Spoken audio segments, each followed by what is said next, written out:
নবীন, তোমরা প্রবীণদের পাশে দাঁড়াও। নবীনদের উদ্দেশ্যে আমি বলতে চাই, গত 1 মাসে বাংলাদেশে কয়টা মাল বাবার লাশ পাওয়া গেছে? প্রত্যেকেই উচ্চবিত্ত এবং সুশিক্ষিত।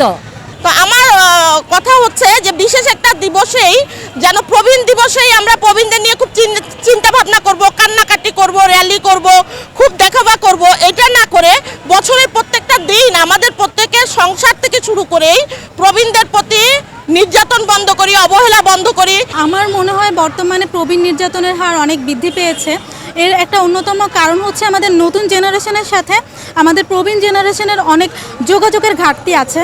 যেমন একজন প্রবীণের যদি চোখে সমস্যা হয়, টাকা লাগে অপারেশন করতে, ফ্যামিলি থেকে বলে তুমি কত বছর বাঁচবে। এই যে একটা কষ্ট, এই কষ্টটা লাঘব করার কোনো ভাষাও নেই আর কেউ নেই। এই জন্য আমরা চাই আমাদের পরিবার থেকে, আমার নিজের থেকে প্রবীণকে আমরা সম্মান করতে শুরু করি। আমাদের দেখা দেখি আমাদের সমাজ প্রবীণের প্রতি আগ্রহ দেখাবে। আমি আজকে দাঁড়িয়েছি প্রবীণদের জন্য। গত 2 বছর অক্লান্ত পরিশ্রম করে আমি শেখার চেষ্টা করেছি প্রবীণদের পাশে কি কি করা যায়। আইনীয় সহযোগিতা করতে চাই, আর্থিক সহযোগিতা করতে চাই, তাদের স্বাস্থ্য খাত নিয়ে কাজ করতে চাই। তার জন্য আমরা নবীন এবং প্রবীণ আন্তঃপ্রজন্মর জন্য স্বরাষ্ট্র মন্ত্রণালয়ের কাছে আমরা একটা আবেদন জমা করেছি।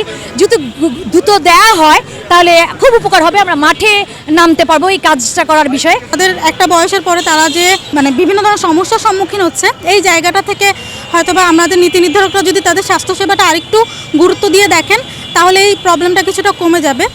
একটা জিনিস খেয়াল করেছো? তাহলে আমি কিন্তু খালি ঘরে মরতে চাই না, নিশ্চয়ই তুমিও চাইবে না তোমার কোনো প্রিয়জন খালি বাসায় মারা যাক। তাই বলবো নবীন, তোমরা এখনই এগিয়ে আসো। সমাজের জন্য এটা একটা থ্রেট এবং অ্যালার্ম। তুমি যদি জাগ্রত না হয় তাহলে তোমার ভবিষ্যতে কি আসবে সেটা তো তুমি বুঝতেই পারছো। তাই আমি বলবো নবীন, তুমি জাগ্রত হও।